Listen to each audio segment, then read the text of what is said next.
Our second reading today comes from the book of Deuteronomy, which means the second law, the second giving of the law.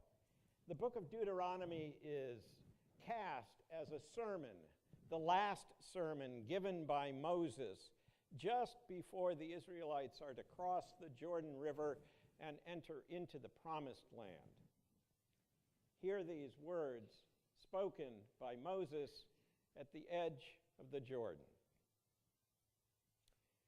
Hear, O Israel, the Lord is our God, the Lord alone.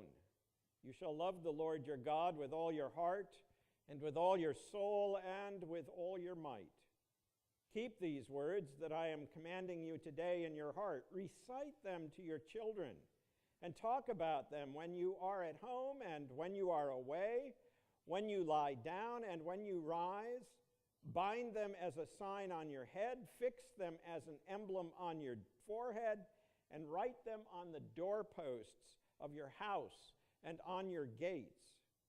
When the Lord your God has brought you into the land that he swore to your ancestors, to Abraham, to Isaac, and to Jacob to give you, a land with fine, large cities that you did not build, houses filled with all sorts of goods that you did not fill, hewn cisterns that you did not hew, vineyards and olive groves that you did not plant. And when you have eaten your fill, take care that you do not forget the Lord, who brought you out of the land of Egypt, out of the house of slavery. The Lord your God you shall fear, him alone you shall serve, and by his name alone you shall swear. Do not follow other gods, any of the gods of the peoples who are all around you, because the Lord your God who is present with you is a jealous God. Do not put the Lord your God to the test, as you tested him at Massah.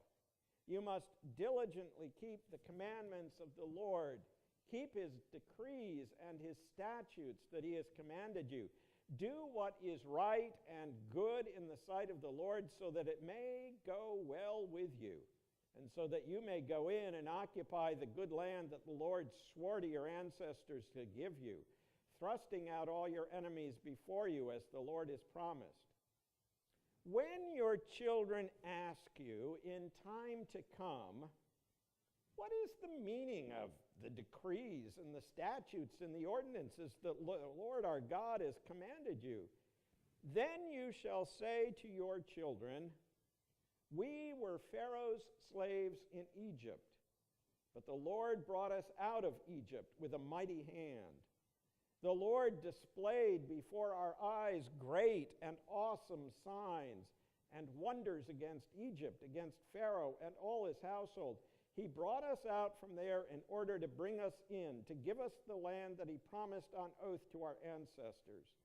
Then the Lord commanded us to observe all these statutes, to fear the Lord our God for our lasting good, so as to keep us alive as is now the case. If we diligently observe this entire commandment before the Lord our God, as God has commanded us, we will be in the right.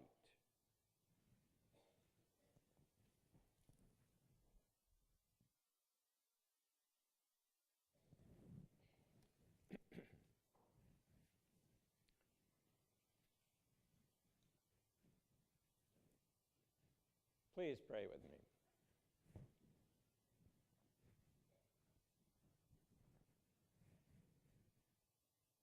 Might words spoken and words heard and the spaces in between